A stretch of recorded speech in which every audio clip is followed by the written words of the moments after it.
Wiadomości z pola bitwy nr 6 dnia 20 marca roku 1863. Gostynin, województwo mazowieckie, oddział nasz pod dowództwem Łakińskiego, w pochodzie swoim z Rawskiego, będąc za Gostyninem pod wsią Chojny, atakowany został dnia 8 marca przez przeważnego w liczbie nieprzyjaciela. Po niedługim, lecz celnym ogniu naszych strzelców, skoro nieprzyjaciel odpartym został stanowczo i cofnął się drogą do Kutna, skąd nadciągnął, oddział nasz udał się dalej w zamierzonym kierunku. W utarczce tej mieliśmy zabitych 2, ranionych 2. Moskali padło 3, ranionych było 6. Moskale w czasie swego odwrotu nachwytali po drodze 15 ludzi spokojnych i bezbronnych, których jako jeńców do Kutna z sobą przywiedli. Myszyniec, województwo płockie, oddział Zameczka składający się z jazdy, kosynierów i strzelców pod dowództwem naczelnika wojskowego województwa płockiego, pułkownika Zygmunta Padlewskiego, będąc otoczonym przez 3 kolumny moskiewskie idące z Łomży, Ostrołęki i Półtuska pod dowództwem generała Tolla, po 2-dniowych najzręczniejszych obrotach, na koniec forsownym marszem doszedł do brzegów Narwi między Ostrołęką a Łomżą i dnia 6 marca o godzinie 11 w nocy przeprawił się w miejscu nazwanym Kępą. Dnia 7 marca oddział znajdował się na Myszeńcu, poniszczywszy mosty na Rosodze. Dnia 8 marca oddział nasz zajął stację graniczną Dąbrowy, gdzie w jego ręce dostały się amunicja, broń, kilka koni, znaczna ilość mundurów i inna wojskowa odzież pozostawiona przez strażników granicznych, którzy przed nadejściem naszego oddziału od Prus schronili się, a z których 5 pojmano. Dnia 9 marca po powrocie z Dąbrowy, kiedy oddział maszerował ku wsi Surowe o godzinie 6 rano, o wiorstę od Myszeńca zaatakowany został przez Moskali. W sile przeszło 1000 piechoty, 200 jazdy i 2 działa pod dowództwem generała Tolla idącego z Łomży. Walka trwała 5 godzin, w ciągu których nasz oddział cofnął się w najzupełniejszym porządku pod nieprzyjacielskim działowym i karabinowym ogniem oraz pod natarciami jazdy na przestrzeni 3 wiorst, zakrywając swoje rezerwy i obozy. Na koniec, w dogodnej pozycji, kosynierzy, mając na czele naczelnika oddziału pułkownika Padlewskiego, który z narodową chorągwią w ręku pierwszy ich raz do boju za ojczyznę prowadził, rzucił się do ataku i tem niespodzianym i bohaterskim natarciem zmusili wroga do sromotnej ucieczki. Po zupełnym cofnięciu się Moskali, oddział nasz w dalszą udał się drogę. Ten oddział prowadzony przez niego, patriotycznego i dzielnego naczelnika, prawdziwie wielką i zasłużoną, okrył się sławą, albowiem tak w całym odwrocie, jak w zwycięskim odparciu wroga, okazał wytrwałość i odwagę, przez które dorównał najdoświadczeńszym i najdzielniejszym zastępom. Odznaczyli się nadto w tej bitwie dowódca 1 batalionu kosynierów, podpułkownik Frycze Edward Rolke i dowódca 2 batalionu kosynierów Wilkoszewski, który zginął. Poprzednio już odznaczył się w kilku potyczkach, jak w Mężeninie, gdzie dowodził, i w innych miejscach. Pod Myszyńcem padło z naszej strony 10, ranionych było 20, Moskale zaś stracili 100 ludzi, między którymi kilku oficerów. Ta nierówność w stratach stąd pochodzi, że oddział nasz w zakrytych bronił się pozycjach, a nadto opatrzony jest doborem strzelców, których strzały rzadko są daremnymi. Sosnowica, obwód radzyński, województwo podlaskie. Kiedy oddział podlaski pod dowództwem pułkownika Walentego Lewandowskiego, kierując się drogą między Parczewem a Włodawą, znajdował się o 2 wiorsty od Sosnowicy, na ten czas w nocy z dnia 4 na 5 marca 3 kompanie moskiewskiej piechoty z 2 działami i znaczną liczbą kozaków, które wyszły z Kurowa, stanęły w tejże Sosnowicy na nocleg. Mała kolumna z kosynierów, jazdy i strzelców z naszego oddziału wysłana, nagle zaatakowała na tym noclegu wroga, spowodowawszy zupełne cofnięcie się jego na powrót do Kurowa. Tym sposobem cały nasz oddział, nie straciwszy ani jednego człowieka i nie mając ani jednego rannego, pomaszerował dalej, nie będąc więcej przez wroga niepokojonym. Luty 2 oddział podlaski pod komendą Marcina Lelewela, przeszedłszy w Lubelskie pod Baranowem, przez most na Wieprzu, przybył do Baranowa, gdzie zabrał kasę miejską. Następnie udał się 2 marca do Rudzienka, stamtąd do Firleja, gdzie zabrał kasę miejską. Z Leszkowic nad Wieprzem dnia 4 marca wysłany został oddział w 15 koni do Kocka dla zrobienia porządku oraz drugi do Lubartowa dla wzięcia ludzi podejrzanych. W Kocku zabrano pieniądze, skąd nawracających naszych pod wsią Luszawą napadli kozacy, lecz odparci zostali. Oddziałek ten dogonił obóz za Brzeźnicą pod Babianką. Z Babianki 4 marca wyszedł Lelewel do Jedlanki. Tam, powiadomiony o zbliżaniu się nieprzyjaciela, zajął pozycję za wsią pod lasem.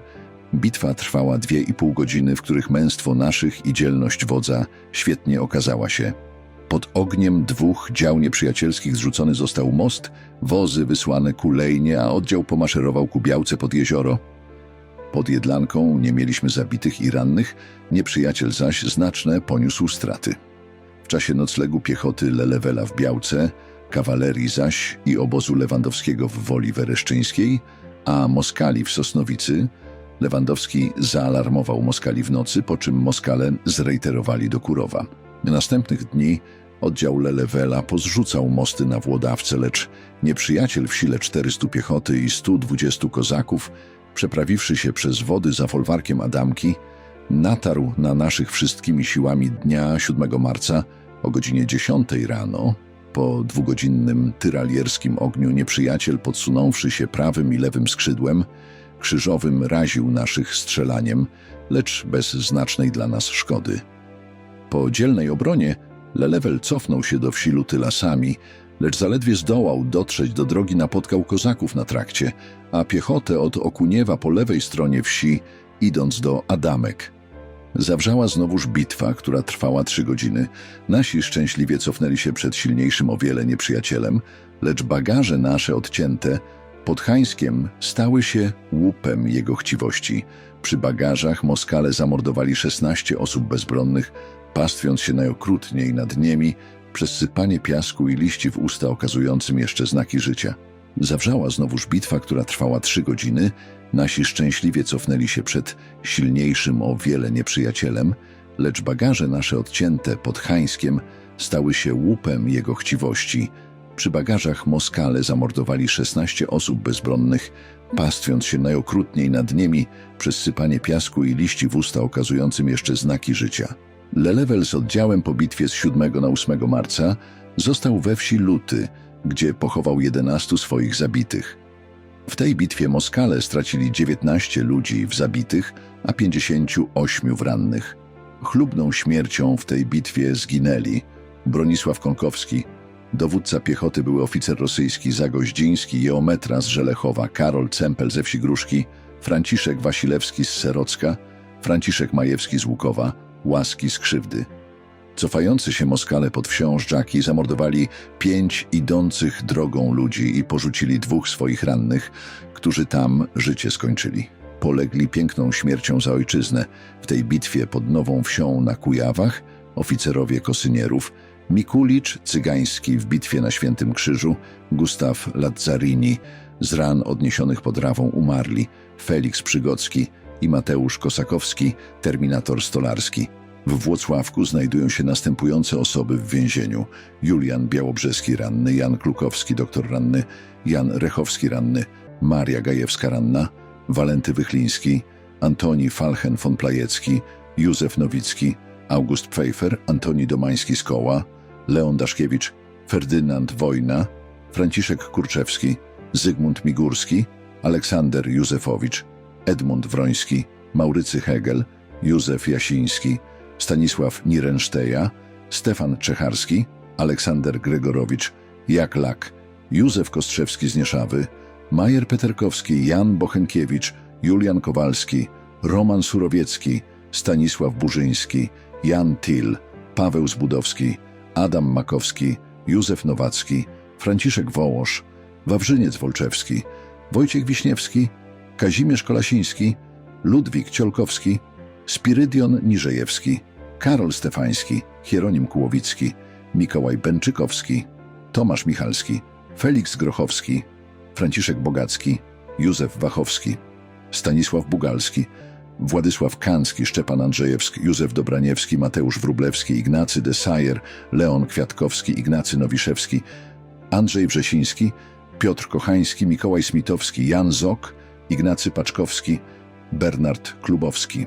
W Modlinie Teofil Sarnecki-Siodlarz, Michał Brzeski-Kołodziej, Franciszek Jermicki-Szewc, Piotr Olszewski-Szewc, Jan Czarko-Szewc, Józef Jawliński-Stolarz, Adam Balinowski-Stolarz, Edward Kowalski-Cieśla, Adolf Gumkowski-Lakiernik, Napoleon Popławski-Litograf, Wojciech Olszewski-Stolarz, Adolf Granatowski-Kucharz, Tomasz Małoszewski-Krawiec, Rudolf Juge-Mechanik, Stanisław Jankowski-Kuśnierz, Jan Szulc-Blacharz, Roch Wolski-Stolarz, Adam Nawrocki-Ślusarz, Julian Bobowski-Szewc, Władysław Staniszewski-Krawiec, Konrad Hentel-Powroźnik, Aleksander Tomaszewski-Ślusarz, Jan Kulesza-Ślusarz, Antoni Chojnowski-Ślusarz, Władysław Gedych-Ślusarz, Seweryn Arkusiewicz-Krawiec, Teofil Malinowski-Szewc, Jakub Sikorski-Szewc, Ignacy Dębowski-Służący, Aleksander Stolpe-Stolarz, Feliks Zieliński, aplikant Towarzystwa Kredytowego, Józef Chrapowski-Krawiec, Paweł Karwowski-Ślusarz, Franciszek Zakrzewski-Stolarz, Alfred Kełża-Stolarz, Henryk Ruder-Stolarz, Konstanty Sikorski-Ślusarz, Konstanty Górecki-Ślusarz, Jan Wiszniewski-Szewc, Edward Rutkowski-Stolarz, Piotr Skibiński-Krawiec, Henryk Sadkowski-Pisarz, Aleksander Krajewski-Szewc, Gottlieb Kaufinan z Fabryki, Aleksander Kowalski-Szewc, Stanisław Wilczyński-Stolarz, Jan Kędzierski-Krawiec, Jan Obrok-Krawiec, Konstanty Łapiński-Stolarz, Franciszek Mączyński-Zdun, Józef Suchecki-Stolarz, Józef Łukowski-Pisarz, Franciszek Nadarzyński-Szewc, Antoni Hide-Siodlarz, Ludwik Przykorski-Kowal, Henryk Rebandel-Szewc, Kacper Sekuła-Szewc, Franciszek Józef Sawicki-Cyrulik, Józef Bajer-Tokarz, Stanisław Łukowski-Krawiec, Florian Maciejewski-Szewc, Józef Michałowski-Stolarz, Wojciech Idzikowski-Kotlarz, Antoni Wolski-Złotnik, Władysław Wiesiołowski-Skórnik, Jan Gramczewski-Stolarz, Michał Ponfrowicz-Pisarz, Józef Tomaszewski-Cyrulik, Józef Łapiński-Stolarz, Edward Winczkowski-Gwoździarz, Leopold Toczyski-Krawiec, Marceli Gąsiecki, Jan Szponder-Szewc, Franciszek Białkowski-Szewc, Ignacy Kraiński-Cyrulik, Feliks Dębski-Topograf, Bonifacy Żońca-Cyrulik, Antoni Badowski-Ślusarz, Antoni Wojcieszko-Rymarz, Konstanty Lewandowski-Kucharz, Karol Śnitkowski-Szewc, Antoni Aljuchna-Szewc, Feliks Styczek-Zdun, oddział Stanisławowskiego Powiatu dnia 6 marca we wsi Świniotopi dopędził Moskali, lecz z powodu niedogodnej pozycji udał się przez Liwiec do wsi Gwizdały, gdzie stoczył potyczkę z wojskiem przybyłym do Łochowa, po której nasi, udawszy się do lasu atakowani, więcej nie byli. Moskale mają zabitych 4 ludzi, 2 ranionych. Nasi stracili 1 zabitego i 2 ranionych. Prócz tego Moskale w folwarku Gwizdały rozstrzelali Karbowego, dawszy do niego 4 wystrzały. Dnia 8 marca oddział ten pod Jerzyskiem poraził pikietę kozacką. Dnia 12 marca o godzinie 2 po południu 2 kompanie Moskali natarły znowuż na dzielny ten oddział w okolicy wsi Wólki Słupskiej. Po boju tyralierskim nasi stanęli w obronnej pozycji, w której już atakowani nie byli. Noc przepędzili w Wólce Słupskiej. W tej potyczce legło 3 walecznych, pomiędzy nimi dzielny Edward Rossmann. Ranionych jest 8. Moskalom zabito kilkunastu żołnierzy, rannych mają bardzo wielu. Męczennicy dnia 9 marca w Siedlcach z rana o godzinie 6 rozstrzelano Moryca i Olszewskiego. Ostatniego śmierć bohaterska była nowym morderstwem. Już go w grobie złożono i jeszcze do grobu strzelano i tam bagnetami kłuto, nareszcie ziemią głos i resztę życia przytłumiono. Rozboje moskiewskie, rozpasane i opiłe żołdactwo wraz ze swymi dowódcami z piechoty i kozaków, złożone, przebiegając lasy radziwiłłowskie, każdego, kogo po drodze spotkali, nawet starców, kobiety i dzieci nielitościwie batorzyli, kobiety najbezwstydniej zaczepiali, a jednego osiwiałego wiekiem człowieka, wyrobnika ze wsi Nowa Huta, najzupełniej obdarłszy, zamordowali. Przyszedłszy dnia 4 marca do klasztoru mariańskiego w Puszczy Korabiewskiej, do którego się natychmiast wdarli, napadli naprzód na przeora Oknińskiego, a przyłożywszy mu do piersi odwiedziony pistolet, przytem pięściami i batogami, ciężkie zadając razy, żądali wydania buntowników i broni. W tymże samym czasie po klasztorze biegając, batorzyli i kolbami tłukli całą służbę, która spokojnie pracowała, nadleśnego zaś w odwiedzinach będącego, w kąt izby postawiwszy, odebraniem mu życia grozili. Jeden z kozaków krzyknął do nadleśnego: daj rubla, a to w łeb ci palnę. Nadleśny dał rubla i tym sposobem ocalił życie. Pomimo że przeor i cała służba przysięgli, że ani o buntownikach, ani o broni nie wiedzą, żołdactwo przerzuciło i splądrowało wszystkie kąty. Tak w klasztorze, jak we wszystkich zabudowaniach gospodarskich, nic na swoim miejscu nie zostawiając, wiele rzeczy rabując i psując. A czego szukali nie znalazłszy, do kościoła wpadli. Tu z nakrytymi głowami i z najohydniejszymi wykrzykami bluźnierstw i urągowisk nad naszymi świętościami wszystkie sprzęty do najdrobniejszych nawet rzeczy z miejsc swoich przerzucali, w cyborium nawet broni szukali i wszystkie groby otwierali. Dopełniwszy w ten sposób tzw. w urzędowym języku rewizji, klasztor opuścili. Naczelnik moskiewski Skierniewiecki, przejeżdżając po okolicy, zwoływał po drodze wieśniaków, a między innymi naukami, jakie im udzielał, tak do nich przemówił: jeśli by wasz pan cokolwiek mówił przeciw cesarzowi albo buntował ludzi, natychmiast go chwytajcie i wiążcie i do Skierniewic dostawiajcie, otrzymywać będziecie za każdego związanego sowite wynagrodzenie, ale jeszcze większe, jeśli zabitego przywieziecie. Zresztą podobne mowy powtarzają się wszędzie i przez wszystkich moskiewskich wojennych naczelników, mianowicie po wyjściu świeżo wydanego i znanego ukazu księcia Konstantego o policji chłopskiej. W folwarku Szydłowinie, majątności świętej pamięci generała Szydłowskiego, w obwodzie siedleckim dnia 4 marca 16 konno uzbrojonych ludzi, mających, jak się zdaje, zamiar połączyć się z większym oddziałem, schronili się do obory. Nad wieczorem naprowadzeni w znacznej liczbie kozacy oborę tę naprzód ze wszystkich stron podpalili.